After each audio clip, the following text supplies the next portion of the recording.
आज हम इस विशेष चर्चा में भाग लेने के लिए खड़े हुए हैं और ये चर्चा इसलिए हो रही है क्योंकि हाल में ही जो युद्ध हुआ वो एक सूचना का युद्ध था। एक प्रकार से हम पड़ोसी देश और दुनिया भर को सच्चाई की सूचना देना चाहते थे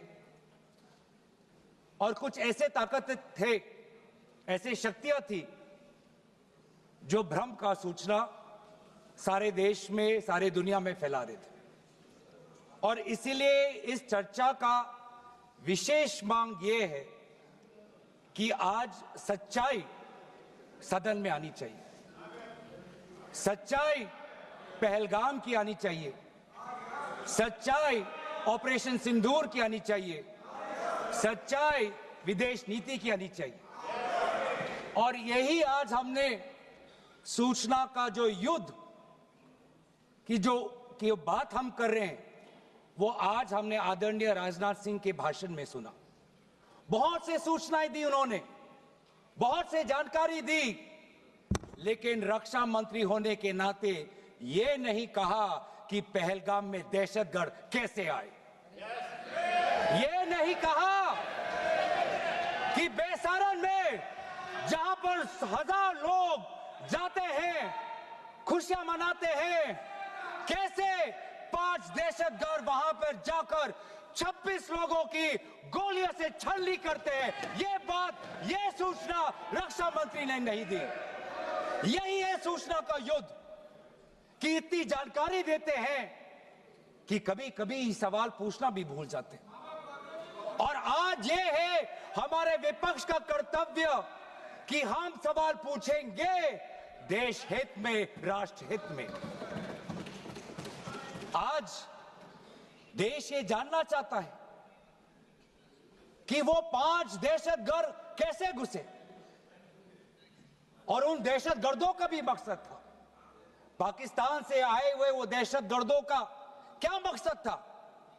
उनका मकसद था कि जम्मू कश्मीर की अर्थव्यवस्था को तनाव करना, विनाश करना।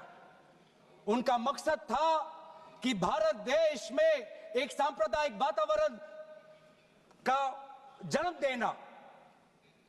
उनका मकसद यह था कि भारत और पाकिस्तान का एक हाइफिनेशन होना, यह था उनका मकसद। लेकिन सर, मुझे दुख है कि आज राजनाथ सिंह जी ने सैनिकों की बात तो की, लेकिन जो हमारे भारत की जो आवाम है, जो जनता है, जो उन्होंने पाकिस्तान के दहशतगर्दों का पूरी जो मंशा है उस पर उन्होंने पूरा नकारा। और हम एकजुट रहे, हम मुझे भारतीय होने का गर्व है। हमने देखा बेसारन में कि किस प्रकार से जम्मू और कश्मीर के लोगों ने पूरे देश भर से आए हुए जितने भी पर्यटक थे उनकी मदद की। हमने ये देखा कि किस प्रकार से देश भर के जो पर्यटक जो जम्मू कश्मीर में थे उन्होंने अपने जम्मू कश्मीर के भाइयों को धन्यवाद दिया। हमने ये भी देखा कि कैसी एक विधवा हिमांशी नरवाल ने कहा कि मैं नहीं चाहती कि मेरे जो पति जिसको लेके आज राजनीति हो रही है उसके शव पर देश में हिंदू मुसलमान की राजनीति हो, मैं नहीं चाहती। यह है हमारी देश की संस्कृति और यह था मंशा पाकिस्तान का। और मैं ये भी गर्व महसूस करता हूं कि सारे विपक्षी राजनीति दल, हम सब एकजुट होकर, राहुल गांधी जी ने एक साफ साफ कहा कि हम सरकार के साथ हैं और सरकार को पाकिस्तान को एक ठोस मजबूत कदम देना ही पड़ेगा। लेकिन देश ये भी जानना चाहता है, वे 26 लोग जो जिनके परिवारों में आज कोई गुजर गया, वे ये भी जानना चाहता है कि 100 दिन गुजर गए और वे 5 दहशतगर्दियों को यह सरकार पकड़ नहीं पाई।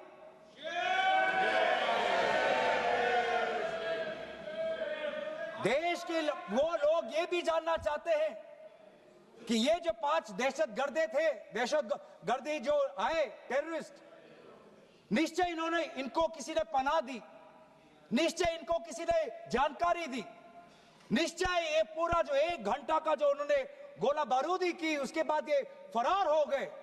उनको फरार होने में भी किसी ने उनकी मदद की, और आज भी ये 100 दिन हो गए और सरकार के पास कोई जवाब नहीं। आज आपके पास ड्रोन है, आपके पास पेगासस है, आपके पास सैटेलाइट है, वहां पे सीआरपीएफ है, वहां पे बीएसएफ है, वहां पे सीआईएसएफ है, वहां पे आदरणीय गृह मंत्री कुछ दिन पहले ही गए थे पूरा रिव्यू लेने के लिए, और आप किसी को पकड़ नहीं पाए। ये कैसा बंदोबस्त?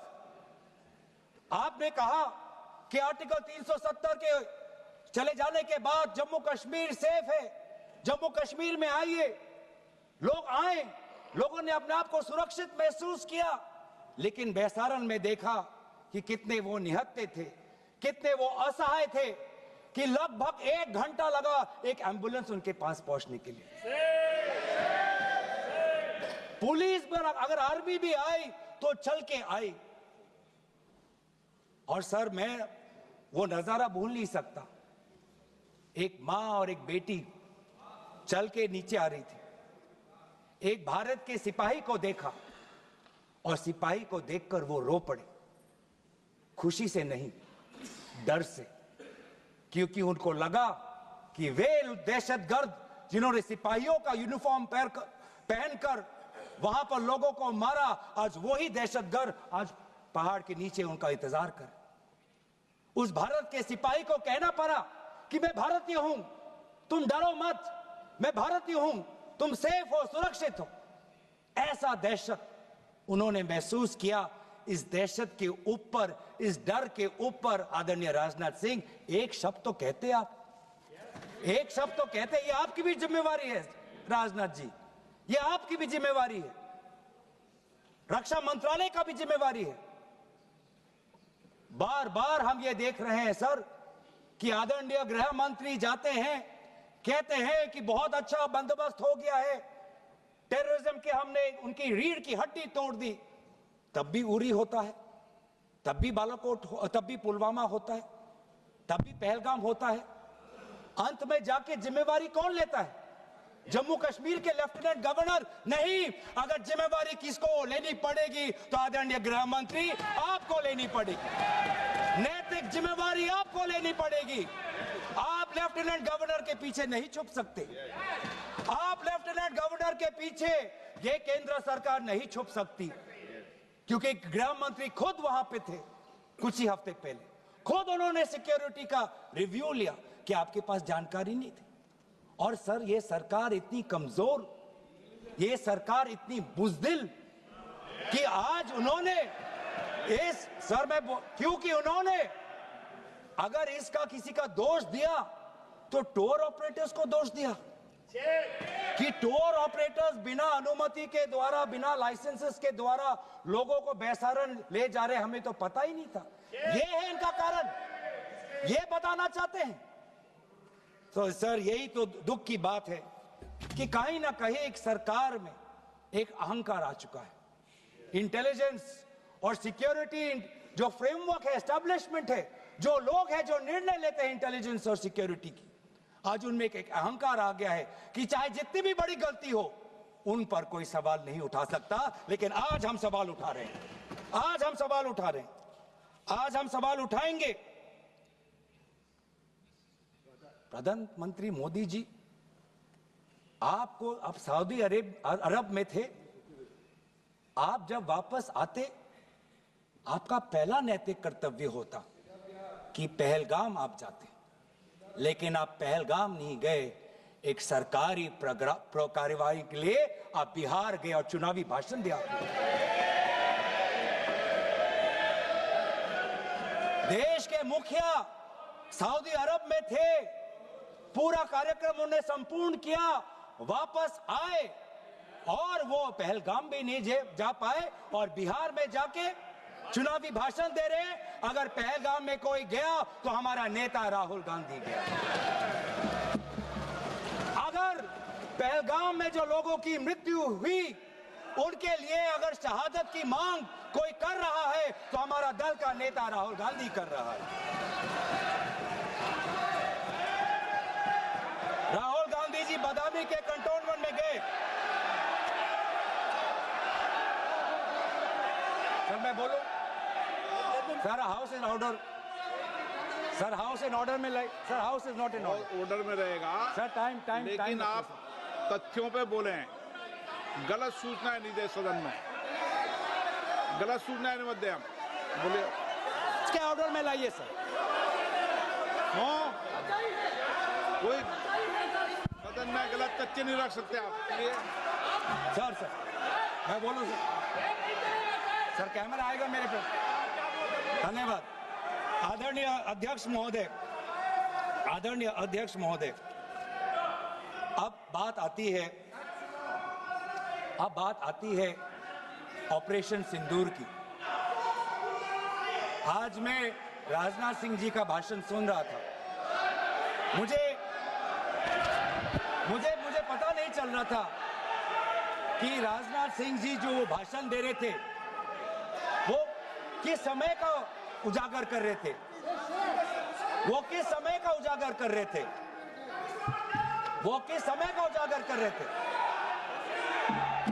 क्या वो 2016 के बाद क्या उन्होंने ये नहीं कहा कि हम घुस के मारेंगे और पाकिस्तान को आज वो उनका जो भी टेररिस्ट इंफ्रास्ट्रक्चर है उसको खत्म कर देंगे? वही बातें तब की, वही बातें पुलवामा की बात की कि पुलवामा के बाद आज हमारे लड़ाकू जहाज अब गए हैं, अब पाकिस्तान अब कभी भी भारत पर उंगली नहीं दिखा सकता। और उसके बाद आज दोबारा वही बातें कर रहे हैं, कि हम घुस के मारे, हमने ये किया, फलाना किया। और ये अब भी कह रहे हैं कि ऑपरेशन सिंदूर कंप्लीट नहीं हुआ, अधूरा है, क्योंकि कल को जाके दोबारा पाकिस्तान कर सकता है। ये खुद कह रहे हैं कि इसके पश्चात भी पाकिस्तान कल को जाके कर सकता है। तो ये कैसा, ये जो सफल कैसे हुआ? फिर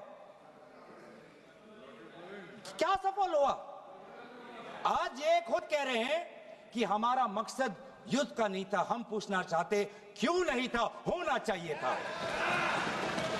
आज उन्होंने खुद कहा कि हमारा मकसद जमीन लेने का नहीं था। क्यों नहीं था? पाकिस्तान ऑक्यूपाइड कश्मीर अगर आज नहीं लेंगे तो कब लेंगे? ये उन्होंने खुद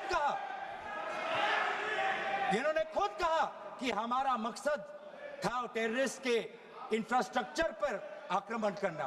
तो क्या हमने उरी के समय नहीं किया? क्या हमने पुलवामा के समय नहीं किया? लेकिन उसके पश्चात भी पाकिस्तान का इतना साहस कि आज उन्होंने पहलगाम में जो पिछले 20 वर्षों में हमारे भारतीय नागरिकों पर सबसे दर्दनाक अगर हमला हुआ है तो आपके समय पे हुआ है। आपके समय में उरी हुआ, आपके समय में पुलवामा हुआ और आपके समय में आज पहलगाम हो रहा है। कुछ बातों का उजागर किया, कुछ किताबों का भी उजागर किया। ये नई प्रक्रिया है सर।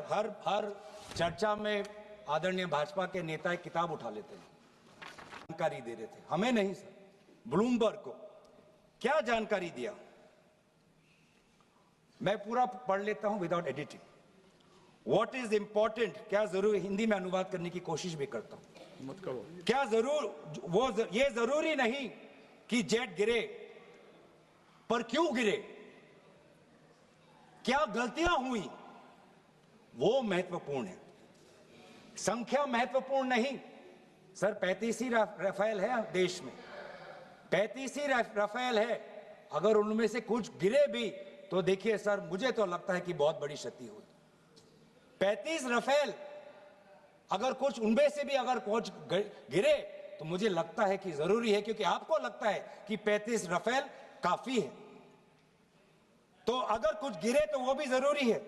और उन्होंने उसके बाद ये कहा कि ये बात अच्छी है कि हमने अपनी गलतियां को समझा, उसको सुधरा, और 2 दिन बाद हमने अपने जेट को उड़ाए और दूर से हमने आक्रमण किया। सर ये मैं थोड़ी जानकारी चाहूंगा। हमारे पास जो हमें ये संदेश मिलता है कि दुनिया के सबसे बढ़िया और बेहतरीन लड़ाकू जहाज हमारे पास है, सबसे बेहतरीन पायलट हमारे पास है, तो सीडीएस को ऐसा क्या कहना पड़ा, ऐसा क्या परिस्थितियां हैं कि हमारे पायलट हमारे लड़ाकू जहाज क्लोज रेंज में नहीं जा सकते, उनको दूर से ही फायर करना पड़ता। ये क्या है? ये क्या पाबंदी है? ऐसी ये क्या पाबंदी है कि सीडीएस को ये कह रहे हैं कि हमारे लड़ाकू जहाज ने पहले दिन गलतियां हमने सुधारी और दूर से हमने आक्रमण किया। क्या हम पास से नहीं कर सकते? ये जानकारी हमें दे। हम ये जानना चाहते हैं कि lieutenant general Rahul R Singh ने सदन के अंदर नहीं, सांसदों को नहीं, राजनीतिक दलों के फ्लोर लीडर्स को नहीं, फिक्की में जाके कहा। क्या कहा? उसका भी मैं हिंदी में अनुवाद करता हूं कि पाकिस्तान तो सिर्फ फ्रंट पे था और पाकिस्तान के पीछे चाइना उनके पूरी तरीके से समर्थन कर रहा है। ऐसी कोई आश्चर्य की बात नहीं होनी चाहिए, क्योंकि पिछले 5 वर्षों में लगभग 80% मिलिट्री हार्डवेयर पाकिस्तान को सब पूरा चाइना से मिल रहा है। तो सर, मैं आज पूछना चाहूंगा आदरणीय राजनाथ सिंह जी से, जो सरकार चीन को लाल आंख दिखाने की बात करती है, एक बार भी आपने चीन का उजागर अपने भाषण में क्यों नहीं किया? आर्मी कर रही है, आर्मी के कह रही है, आर्मी कहती है कि सिर्फ चीन और पाकिस्तान का ये 2 फ्रंट नहीं, अब 3 फ्रंट का भी हो सकता है, कन्वर्जेंस हो सकता है चीन, पाकिस्तान और बांग्लादेश को लेकर। लेकिन मैं सरकार को याद दिलाना चाहूंगा कि ये जो 2 फ्रंट की जो बात थी, इस बात की शुरुआत किसने की थी? इस बात की चेतावनी किसने दी थी? इस बात की चेतावनी इसी सदन में हमारे दल के नेता राहुल गांधी जी ने दी थी। और यही हम जानना चाहते हैं, कि आज जो युद्ध हुआ, इसमें पाकिस्तान को चीन से कितना समर्थन मिल रहा है। हम सेना से नहीं, आज हम आदरणीय राजनाथ सिंह जी से और प्रधानमंत्री मोदी जी से जानना चाहते हैं।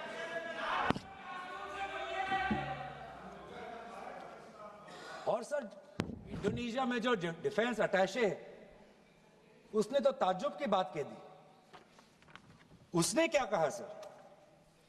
India defence attache group captain Shiv Kumar ने, हिंदी में दोबारा अनुवाद करता हूं, कि भारत ने लड़ाकू जहाज खोए इसलिए क्योंकि कुछ मिलिट्री टारगेट्स पर आक्रमण करने पर पाबंदी थी। क्यों? क्या पाबंदी थी? ऐसे क्या ये राजनीतिक कंस्ट्रेंट्स थे? आपने कहा कि 9 टारगेट पे हमने आक्रमण किया, लेकिन हमें यह भी सूत्रों से जानकारी और मीडिया में आया है, और लेफ्टिनेंट जनरल राहुल सिंह ने खुद कहा कि पहले 21 टारगेट्स चुने गए थे और 21 से फिर 9 हुए। क्यों हुए? आज मैं ये जानना चाहता हूं कि पिछले 20 वर्ष में सबसे घातक आक्रमण हमारे महिलाओं पर हुआ, हमारे बच्चों पर हुआ, भारत के आत्मा पर हुई। हमने सबने वो दहशत को अनुभव किया, हम सब एकजुट हुए, हमने पूरी तरीके से समर्थन प्रधानमंत्री मोदी जी को दी कि अब जाइए, और ऐसा एक माहौल बन चुका था कि देश किसी भी कीमत चुकाने के लिए तैयार था। पूरा देश प्रधानमंत्री मोदी जी के साथ था, विपक्ष प्रधानमंत्री मोदी जी के साथ था, और अचानक 10 मई के दिन पे हमारे राष्ट्रदूत कहते हैं कि हम पाकिस्तान पर हमला करेंगे, और शाम के 10 मई को सूचना आती है कि पाकिस्तान के साथ अब युद्ध पर हम परिणाम दे रहे हैं, सीज फायर हो गया। क्यों हुआ? हम आदरणीय प्रधानमंत्री मोदी जी से जानना चाहते थे, अगर पाकिस्तान वाकई में अपने घुटने टिकने के लिए तैयार था, तो आपने क्यों रुका? आप क्यों रुके? और किसके सामने आप झुके? किसके सामने आपने सरेंडर किया? किसके सामने आपने सरेंडर किया? वो अमेरिका के राष्ट्रपति जो 26 बार आज कह चुके हैं कि व्यापार को लेकर उन्होंने भारत और पाकिस्तान को सतर्क किया और दोनों को मजबूर किया कि वो इस जंग को छोड़े। 26 बार आज राष्ट्रपति ट्रंप खुद कहते हैं कि 5-6 जेट गिरे हैं। एक एक जेट करोड़ करोड़ अरब अरब रुपयों का है, मिलियंस एंड मिलियंस का है। इसलिए हम जानना चाहते हैं, आज हमें स्पष्ट रूप से आदरणीय राजनाथ सिंह जी बताएं, देश पर विश्वास करें, देश में वो साहस है सच्चाई सुनने की। आज आप बताएं कितने लड़ाकू जहाज गिरे। हमारे में वो साहस है, क्योंकि ये सूचना, ये सच्चाई सिर्फ देश के नागरिकों के लिए नहीं, ये सूचना, ये सच्चाई हमें देश के जवानों को भी देना है। आज उनसे भी झूठ कहा जा रहा है, उनके बीच में भी भ्रम फैलाया जा रहा है। हम उनकी जो सच्चाई है आज हम सदन के अंदर लाना चाहते हैं। और सर, बात में आती है विदेश नीति की। किस मुंह से हम कहें कि विदेश नीति आज सफल हुआ है? किस मुंह से कहें? ये आदरणीय राजनाथ सिंह जी, शंगीला में जो डायलॉग हुआ, उस डायलॉग में जो ड्राफ्ट जो आया, जिसको भारत सरकार ने नकारा, वो ड्राफ्ट बनाने में हमारे ही कुछ सहयोगी देश थे, जिनका नाम मैं नहीं लेना चाहूंगा। लेकिन ऐसे देश जिसको हम परंपरागत दोस्त हम मानते हैं, ट्रेडिशनल एलाइज मानते हैं, आज उन्होंने भी इंडिया और पाकिस्तान को हाइफिनेट कर दिया। और आप ये शब्दों के खेल से आप खुश हो कि ब्राजील के डॉक्यूमेंट में पाकिस्तान, ये जम्मू कश्मीर का पाकिस्तान का भी नहीं, ब्राजील के डॉक्यूमेंट में सिर्फ जम्मू कश्मीर में जो दहशतगर्दी हुई उसी की निंदा हुई, पाकिस्तान की निंदा नहीं हुई।